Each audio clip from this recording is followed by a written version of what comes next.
Welcome into Sportsmemo's betting podcast, NFL Every Game on the Board edition. Championship weekend, NFC and AFC championship games on Sunday. We got our NFL expert, 63% NFL full season, Mr. Teddy Covers. Welcome into the podcast. How are you doing? Hey, great to be here, Drew.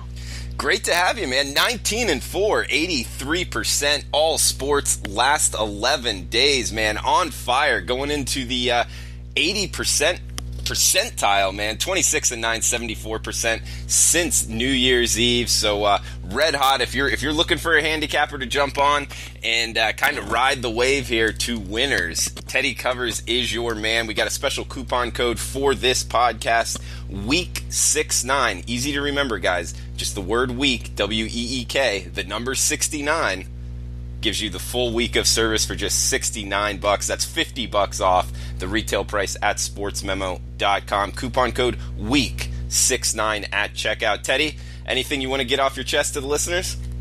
Well, hey, it's been a real good run. It started back in late December. As you mentioned, it really hasn't stopped. I'm winning a lot of the close games, and that's sometimes what it takes to go on a hot streak. And I had a whole lot of right sides during this span and not a whole lot of wrong sides, to be honest. I'm 19-4. And if you look at the four losses, three of them I thought three of them could have cashed. I'll just put it that way. The streak could be even better. But it's been real good. Obviously, all the sports that I do, NFL's been real good all year. NBA hot right now. College hoops hot right now. So the in-laws are staying with us for a little while. My wife's parents are moving out to Nevada after being in Michigan. Their dad retired and all that, and they're kind of staying at our house for a little bit right here. When the in-laws are at your house, you know what you do? You work. You go upstairs to your office and work. So I've been sitting in the office working pretty good all month, and hopefully we'll be able to keep it going. That makes sense. So there's correlation to why it's happening. Can you give any insight on how long the in-laws are with you? So it will probably be a few months before they find a place. Oh man! All right, it's looking good the next couple months here with Teddy Covers, man. 19-4. Good time. Get on board with a week back, no question. The last couple of weeks have been really good. So I think you get every play I release. Anything 5%ers. There's nothing more to buy. There's no bait and switch on this. It's $69. You get every play for 7 days, less than $10 a day. Yeah, we got every game here on the board. It's only 2 in the NFL. Then we're going to be talking some NBA at the end. But guys, yeah, make sure to check out Teddy's page on Sports Memo. You can get a full year of all access if you want. That will give you 365 days or 90-day, 30-day, whatever you want. We do have the special on the 7-day all access pass, normally $119. Take $50 off with the coupon code WEEK69 at checkout. Easy to remember there, guys. We got let's start off with the NFC game. Teddy, at top of the rotation here, 3:11, 3:12, the earlier kick, 12 noon Pacific time kickoff. LA Rams at the New Orleans Saints, 56.5 the total. And you were right on our first podcast, mostly 3.5 still out there. There is a 3 with juice. That's New Orleans laying at home at Chris. How would you look to bet the Rams and the Saints in the Big Easy, Teddy? Yeah, this line really has settled in at 3.25. It's either 3 minus 20 or minus 25 on New Orleans, or plus 3.5 minus 20 minus 25 on the Rams. So it's settled in that range, and that's something we talked about on the opening line move report, Monday's podcast, like we do every Monday during football season. Although after the show, I got a text from a sharp bettor I respect a lot. He said, "No, this line's moving to 4." I said, "You sure about that?" He's like, "Yeah, you tell them to take the 3.5. It's going to 4." Well, here it is on Thursday, and it's still sitting at 3.5 or 3. It's clear that this game has gotten two-way action at this number. We'll continue to. I'm not convinced that when we close, when it closes, that it's good. I would think it'll be 3.5 everywhere when it closes now. But I'm not convinced. I don't think it's going to go any higher than that.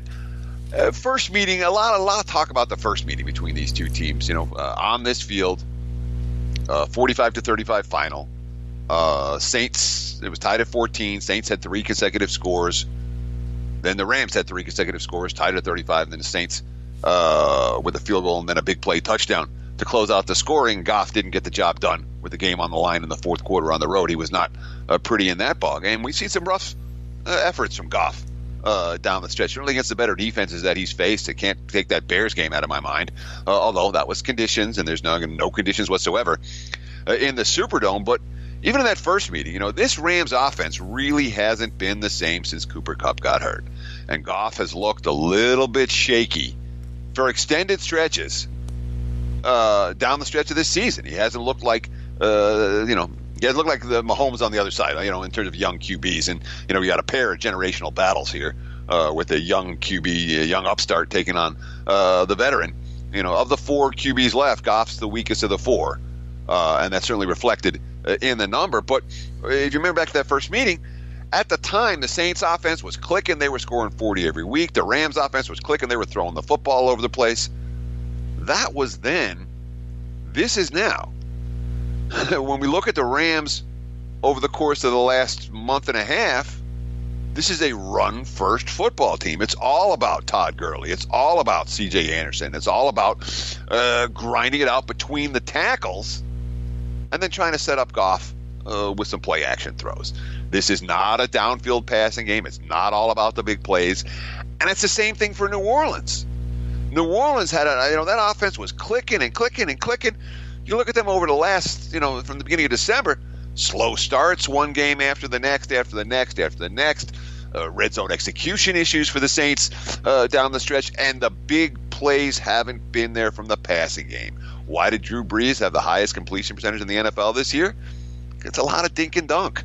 So the first meeting, all these big play touchdowns, wild explosive offense, I'm not convinced the second meeting is going to be anything like that at all, especially when you look at these two defenses. Look, the Saints scored 20 points last week and won because their defense stepped up, made plays, and they've done that repeatedly down the stretch. And we look at the Rams last week and down the stretch, a defense that has clear, they got strength on the defensive line, the pass rush's been there, the secondary's been hit or miss at times, which is a concern here. But I definitely have a lean towards the under in this contest. That's to be my first wager that I make when the Rams battle the Saints. Yeah, looking to kind of buck the trend here. I mean, what both games combined, Teddy, this is the highest 2 total games for championship weekend in NFL history, right? Oh, by far. Yeah. Yeah, it's not really close, I don't think. But on the other hand, I didn't go back and look, but we haven't seen totals above 57 year in, year out of the championship games. It just doesn't happen. Of course, there's no weather to be concerned about in the Superdome either, which is helping to keep this total fully inflated in that 56.5, 57 range. One of the games is climate controlled, the other one isn't, and that's 3:13, 3:14. The later kick on Sunday, New England at Kansas City, 55.5. The total now opened about 58, Teddy. So we've seen a little move towards the under. I believe that is weather related. Kansas City Chiefs laying 3 in Arrowhead. Yeah, Penny opened 60.5 on this total, which is something that you never hear of in an NFL playoff game. That obviously got taken out pretty quickly. And then they saw the advanced weather forecast, and the very first weather forecast said single digits, it's going to be frigid at Arrowhead. The latest forecasts are like, well, it might be in the 20s. It's not going to be quite as cold. It's still going to be cold, and it may still be in the teens here, but it's not going to be 0 or 5. It'll be 15 or 20, which I guess is a benefit to the offense. But they certainly bet it like it's a benefit to the offense, with a heavy move to the under earlier in the week, followed by fairly steady over money over the course of the last 24 hours. From a side standpoint, look, this is a play. I've got a big ticket on this ballgame. I think it is the strongest game that I've seen in the playoffs by a fairly wide margin in that regard. I'm excited about this contest. And if you're making a case, first of all, you have to love Edelman and what Edelman's doing. So I'm going to give a case for both sides because I got a big play on the game. You're making a case for New England. I mean, this team, Edelman saying that we're the dogs, no one believes in us. It's brilliant. It really is. It's exactly the way even though, they go to the AFC Championship game every year. They've had, how many rings? 5? I don't even know how many rings the Patriots have at this stage. No one believes in us, but it works. And in that Patriots locker room, they're thinking that. And, we're underdogs in this ball game. That's from a motivational standpoint, and a track record standpoint. It's not a point spread that we're used to seeing New England in. Of course, again, they're a team that hasn't been an underdog since week 2 of the 2015 campaign. People can be asking me, well, the Patriots' track record on the road. I don't care what the Patriots' track record on the road is. There's someone said, like, oh, in the playoffs, they're 4-3, 18. I'm like, yeah, you're counting the 2001 win at Pittsburgh in that, in the AFC Championship game. You're counting these games from 2004 and 2000. It doesn't matter. That doesn't matter. Okay, what matters is what New England's done on the road this year and whether we trust Kansas City to actually get the job done, and Andy Reid to get the job done in a game like this. Obviously it's been a Chiefs franchise that has been fatally flawed in games like this. Obviously, as a head coach, Andy Reid, who hosted many championship games in Philadelphia and only went to the Super Bowl once during that span and lost in his matchup with Belichick in the Super Bowl with some inane clock management. I don't know if you remember that game. People remember Donovan McNabb puking. I remember Andy Reid botching the clock down the stretch of that game, and the Eagles lost by 3. Although Reid did get the money in that contest. But, you're making a case for Andy Reid and the Patriots and the Chiefs here. You're making the case that this is a New England team that is past its prime. And it's a Chiefs team that's capable of exploiting them, even in nasty conditions and even with, some defensive concerns about whether they're able to run the football. But I talked about how the Rams have changed their stripes from a pass-first team to a run-first team. So have the Patriots. I mean, it's not Brady chucking it around right now. Right now, it's Brady handing it off to Sony Michel and then dumping it off to James White. The running back position, the short passes, and that, the Chargers couldn't stop it last week. And from a season-long statistical standpoint, you worry about the Chiefs being able to stop it as well. Of course, Kansas City has played 2 of their better defensive games of the season in their last 2. They shut down Oakland week 17. All right, that doesn't matter all that much. Last week against Indy was an impressive defensive performance. Aberration or real? We'll find out on Sunday when the Chiefs battle the Patriots. Again, this is a game where I do have a 5% big ticket selection on available right now at sportsmemo.com. Yeah, check that out on Teddy's page, also on the front page of sportsmemo.com. He's also got a tremendous trifecta tonight in college basketball, his West Coast wipeout, and a epic angle winner, 19-2 ATS run on that play up at his homepage at sportsmemo.com, and you can get all of that plus his NFL plus his NBA as well with the coupon code WEEK69 for the next week of all access service with Teddy covers for just $69. That's $50 off using that coupon code WEEK69 at checkout. Teddy, you've been good in college basketball, 10-2 run, 83%. You've been good in the NBA as well. You want to have at tonight's card in the NBA what you're looking to bet? Yeah, let's take a look. Boy, I cashed a lucky winner last night, and it was a big play, a big ticket on the Nets. I love the play. I love the way they came out and started, and then James Harden kind of went nuts, and I'm like, oh, shit. And then in the last minute of regulation, Spencer Dinwiddie went nuts. And they're like, anything but overtime. Oh, no, it's going to OT. Trailing by 7 with a minute and a half, a little over a minute left in OT. And all of a sudden, it's Brooklyn making the plays again. So I ended up winning a game that I thought I lost twice last night. And they won it in straight-up fashion and against the spread. That's now, 88% in the NBA over the last 10 days or so. It's been a really nice run there as well. When we look at tonight's card, I'm not going to do Knicks and Wizards by the time that game tips off. That's an early start in London. By the time that game tips off, this podcast is likely to be out already. So let's start with the next one. And the NBA on TNT matchup, 76ers and the Pacers. We saw a big influx of Indiana money earlier today. Some questions about Joel Embiid for Philadelphia. He's got a back injury. He is downgraded to questionable for this evening. The markets didn't think he was going to play. There was a whole bunch of money coming in on the Pacers. A pair of teams coming off explosive offensive showings. Philly scored $149 against Minnesota, and the Pacers scored $130 something against the Suns in their last outing. Both teams, everything was falling. And you read the quotes after the game, both coaches talking about their defense. Jimmy Butler was like, this is what happens when we play defense. Nate McMillan was like, look, we brought it from the defensive end right from the get-go. No surprise here if this ends up being a relatively low-scoring affair between a pair of squads that are playing defense right now at a fairly high level. Sacramento at Charlotte, 2.5, 229. Where Charlotte's laying at home. They had a lousy road trip. They return home, first game back off the West Coast swing. I don't necessarily trust them to win and win by margin. They are not playing good basketball right now. And the Kings are one of these teams, I can't get them right. I see all these signs, here comes Sacramento, and I bet on them and they don't show. And then I'm like, all right, we're going to fade them, and they do show. I've had a rough read on the Kings of late, and when I have a rough read on a team, I'm not trying to force anything with them. That was a clear pass for me. Phoenix, Toronto, injuries again for the Raptors. Significant injury concerns. That's why this line is only 8. They're not going to have Kyle Lowry. They're not going to have Kawhi Leonard tonight. And, of course, Valanciunas is still out. Anunoby isn't going to play tonight. C.J. Miles is questionable. So a very limited rotation this evening for Nick Nurse and company, although, betting the Suns on the road, they haven't been winning games. Dismal, straight-up record. They have covered a handful of point spreads, but at 8, even a Raptors team that's missing several key pieces, I don't know. It's not a game I'm close to getting involved with.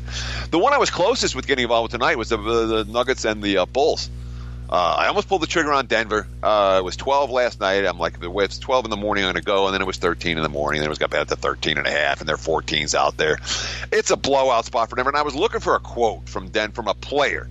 I found one from the coach, Mike Malone. Of course, the Nuggets coming off an embarrassing, humiliating home wipeout by the Golden State Warriors.